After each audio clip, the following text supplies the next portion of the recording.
true bondage is to live life without magic. I will show you binding spells beyond compare. That's enough of that. Hello, and welcome to Rory's Brainworks, where we get creative and see if it works. Today we are most obviously going to be doing a Harry Potter inspired tie, one that utilizes the symbol of the Deathly Hallows, much like the one inside this TikTok video I made a while ago.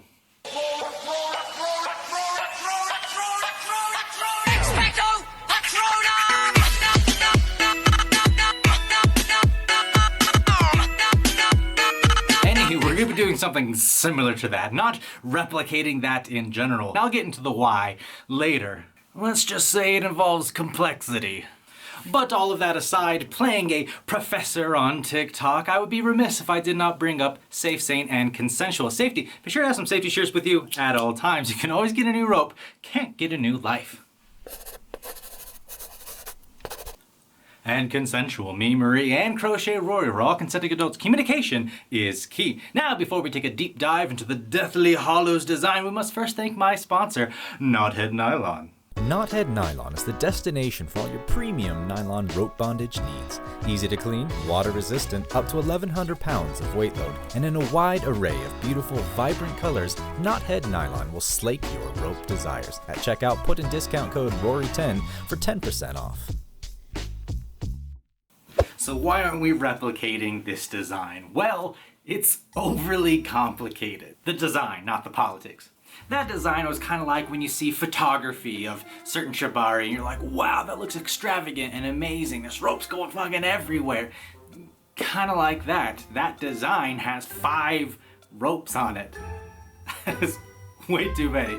Technically it's 4, but 2 of them were 45-foot ropes, so adds up to about 5. And I could replicate that. I could show you how to create that design utilizing that amount of ropes, but that would be contrary to what I promised myself that this channel would be, giving accessible and easy tutorials for this sort of thing. I try not to have people feel excluded because they don't have enough ropes, or a design might be outstandingly complicated. Accessibility promotes a greater, larger community, and the more, the merrier. So we will be doing a 2-rope version of this Deathly Hallows design in my house colors. As if I were anything but Slytherin. Those of you who know me on TikTok know very well my stances. So without further ado, let us make some magic. So just like last week's video, we're going to be creating a corset to create a base, and then we're going to paint our design with other ropes onto it. So going in with that, we're going to take the bites of both of our ropes and create a square knot. So I'm going to have this rope go from underneath inside the loop of the other rope. I'm going to reach in to the one that went in and pull out the other rope. Cinch that tight. We got ourselves a wonderful square knot. Now I have to make the conscious decision to decide whether or not I want the green to be the base or the silver to be the base. I'm going to pick the silver. That'll play the part of the corset, and the green shall be painting, creating the design. Wonderful, let's get down to it. So I don't want it to be too far up. I don't want it to be squeezing into the armpits right now. So I don't want it to be too far up. I'm not going to be squeezing into the armpits with this one. We're going to create about 1, 2, 3, 4 or so rows for the corset rope. And I don't want it to be too high because it's going to jumble up some of the design going on just below the neck. And we have to have enough room below the neck in order for it to feel comfortable, not create any undue tension in areas where there's high vascular blood flow. But right here is where we're going to do this. Let's go to the back and start that up. So the area that I wanted translated to about right here. So I'm going to hold the tension while the silver rope goes around the chest and underneath the arms over here. I know this is almost like a repeat of last week's video. If you need a refresher, you can go and watch that now. I'm going to create lacing that's about yay apart, so we're going to do about 3-4 inches. The corset rope is going to go over and underneath. The lacing will go to the other side in preparation for when this rope goes around the front again. You can always put tension with your thumb on that area to keep it in place, while the other hand goes around in front of the chest again. You can tighten it up at this point in time by pulling on the lacing and pulling on the corset towards each other. Marie, how's that tightness feel? I'm going to keep it slightly loose. I'm not going to create normal corset pressure where it has that major constriction. I'm going to keep it a little bit loose because we're going to be creating the design on the front, which will cause it to get a little bit more tight. All right, so back around. Corset rope goes over, lace rope pulls taut. Keep the thumb there while I go around again. Make sure that I'm keeping my lacing and corset even, good. Feels like it. All right, that's my 4th go around right now. I have 4 layers going down the front. Now this amount may be different for you. The corset rope that I have left is about 4 feet. That's because I'm going to start a design and the corset rope is going to continue going around the body 2 more times. Now I need to have this painting rope go up this way. So I'm going to create cross tension like that, because it needs to have that cross tension here and then also continue going upwards towards the right shoulder.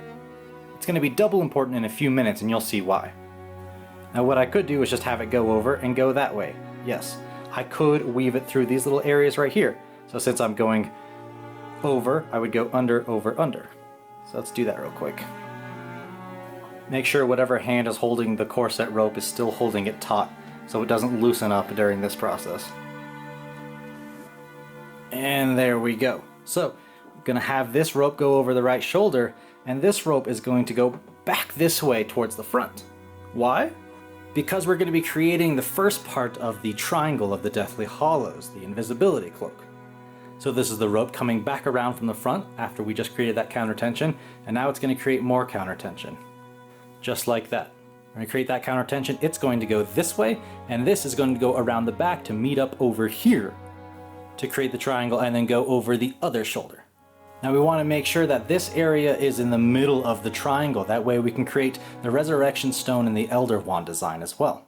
So I'm going to create that counter tension here. I'm going to have this go around the back while this remains in the front. I'm going to just put the tension down, grab it with my thumb, and take this around back. Make sure I'm staying straight. Once we're around the other side, we'll continue that counter tension. Now the rope that's just coming around this side is technically the bottom part of this rope. That's what we're going to have it as. So it's going to go over and then underneath, which requires it to look opposite because we're going to have the painting rope go over it. There we go, just like that. And then we're going to have this go over the other shoulder, and you can see the triangular design we have going on right here. So I'm going to reach that over the shoulder, pull that taut, then I'm going to have the corset rope meet up in the back. Now when this corset rope comes back around, this might be the most complicated we make of this, because we're essentially going to create a design kind of like that. I don't want to have anything going over the lace. So this rope's going to go over and down over itself, and then create a little bit of knottage right here and end. What's important when we create this loop is that we make sure that we're going over this one right here. So we have to go over, under, over, cross over to this side, under, over, over. So we're going over this one first. Takes a second to come to that conclusion, but we finally got it. It's going to be slightly awkward at first because it's going to go up like that. You just have to keep this part down. Over, under, under. What goes over must go under, so saith the Rory. Alright, we'll flip back around and do the opposite. Over, under, etc. Now, what that means when we tighten that up is that now this area, what it was going like up this way awkwardly, no longer is because we're locking it in place with itself. Aha! Clever little locking mechanism. And then we can go under this, and then this way. Tighten that up a little bit. We've created another loop here. We will now go through that. Tighten that up, square it off. That's the end of that. I got about 1.5 feet over here, but it's just I'm gonna let that dangle for the time being. That'll be some homework work for myself. That creates a nice locking mechanism right here. This corset is now set in stone, set in place. So how about this rope coming down this way? Well, something important to note is that we're going to be going back up this way. Now what I did forget to mention, because I'm a silly boy, is that I'm going to leave that before I give it fully locked down. I was gonna have a loop right there. That way we can go through it first and then lock it down, because that's gonna go over this way and then up that. Oh, silly boy. See, there's so many working parts to this. And even I forget it.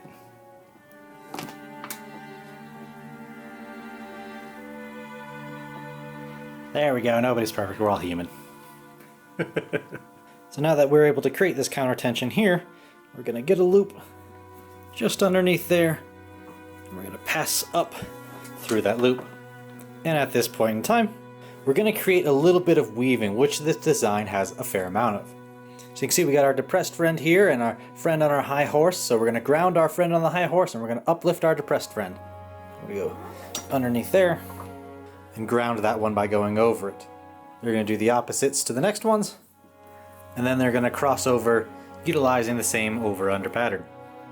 Now these are gonna go over towards the front of the neck, and that will lead us to this area that we're now using to sculpt what will be the resurrection stone, the circle, as well as the elderwand, the line through the center of it. Now since I'm using 2 ropes and I'm trying not to be overly complex, it might feel a little phoned in, it might feel a little bit simple, but think of that as a starting ground for you. If you only have the 2 ropes and you can try this out, awesome. If you have more, if you want to try and push the boundaries and create something a little bit more acute, something with a little bit more definition, go for it. Right now, I'm essentially just giving you the base to play around with that. If you think you can make it better, God, I hope you can. So now these are going to be our neighbor ropes that we're going to be following. So since this neighbor rope goes over, we're going to cross over and go under. Same with this one. It's going under here, which means we're going over this one and under that one. Follow that weaving pattern. And then once more they'll weave on top of each other. And at this point, we're going to weave in and out of this design right here. Kind of like we did with the lock in the back. We're going to create this circle design. It's going to wrap around this and then head back up. Which means we're going to go over this and underneath. So if it's going over this one, that means it has to go under this one. And then over, under, over, under, over, under, over. Which means we start out by going over. What you can do is grab each one that it's going to be going under and then just stick those through. Now the easy part about this is that this one will be following in that place. So this one will also be going under all of those. Ah, so simple. There's going to be a lot of adjusting later on, so if it doesn't seem exactly right yet, you will be adjusting it later. Those will essentially be going over there. So when we go under for the elder wand and then back up, it's going to be going between these, which means that these 2 right here are going to be going the opposite pattern. So all the ones that are raised right now are going to be suppressed, and all the depressed ones are going to be uplifted. So let's push these to the side. That gives us a little bit of an idea of what kind of room we're dealing with. And then we're going to go over this right here and underneath. I'll pull this one out too. I'm going to go and reach in, grab all the depressed ones, and bring them up. At this point in time, when doing this, you can definitely tell where the tension is. Because as soon as we start creating these designs going through here, that's when it's going to start to constrict this area and all of the corset. Even right now I can feel it fighting me so much. I'm going to get up through these 3 and then finally through this last one here. I'll pull that up and we will deal with that in a moment as soon as we get this one through too. Awesome. Now we're actually going to have these twist and go in the opposite directions going back up this way. So you can see the basic design we have for the Deathly Hallows right now. These 2 right here, we're going to weave them in and out, following our neighbor rope right here for this one. Since it went over, it's going to go under and then over. Opposite for this one. Over and then under. And the great part is that these ones will be going around the outside of the shoulders, outside of these first ones that we did for the triangle. These ones being on the inside, these 2 threads right here, It's good to have those loose. You see how I can just easily reach in and get a finger in there? That way it's not putting too much pressure right here. We don't want to constrict that blood flow, especially in the neck. It's always important that you either have something that can cinch or something that can remain loose. Since we have this weave right here, it makes it so it kind of locks the pressure we have in place. This weave right here and this weave right here locks this in place so it can't tighten, it can't cinch and get that. Always important. If you're creating your own ties, always make sure that's a part of it. Think about it. How would this feel on me? How does this feel on the model? Marie, how are you feeling? Fantastic. So what I'm going to do is I'm going to take some time moving some things around. I'm going to loosen these fibers a little bit, and I'm going to mess around with it to where it is the shape I would like it to be. And here we go. We now have this Deathly Hallows shape. What I did was scrunch these down after having given myself a little looseness right here, and then push these to the sides to kind of create that circular design for the resurrection stone inside of it. And also something I probably should have mentioned earlier that I forgot to do when I just remembered when I was adjusting, is that when these go over and under, they actually twist and then go twist again, twist in the same direction, and then out that way. That way it stays in a line. That way we can keep that elderwand shape. Is it an amazing approximation of the Deathly Hallows? Not really. No, it has the general shape and design. Someone can look at it and be like, oh shit, that looks like the Deathly Hallows. Be like, as a matter of fact, it totally is. And I could give some bullshit answer as to why it looks like this. Be like, well, this is my artist's representation of it. The way that this area weaves and twists in and out is a representation, especially in the Elderwand, of how it twists between the hands of many people who use it. And the resurrection stone, which is bound to the laws of life and death. And the only thing that is not weaved inside of it is the invisibility cloak, which does not need to hide from the binding of death. It is already hidden, so it is out and about, wild and free. I have no idea what I just said either. But we do have some rope in the back here. We're still not done with it. So let's go in the back and show you how to end it. Now this is kind of an open idea. What do you want to do with the amount of rope you have left over? I'll make that the homework rope. And it is easy to end it, you know, you can do the simple square knot. You have this design, finish it up right there. It does make that a little bit loose. Or you can put it underneath these, create an overhand knot, or start your own weaving process doing something. Homework rope, that's on you. I'll show you what I end up doing with it. I think I'm gonna go this way. I'm gonna wrap around the arms, making sure that I'm not too far up on the arm. That way I don't constrict any of the important things inside there. Create a quick little half hitch, come out that bad boy, ooh, and then start wrapping around this area until I can wrap no more, which wasn't a lot. You could do the same thing for the other side. Looks a little messy, but I didn't anticipate the back of this particular design to be an amazing creation.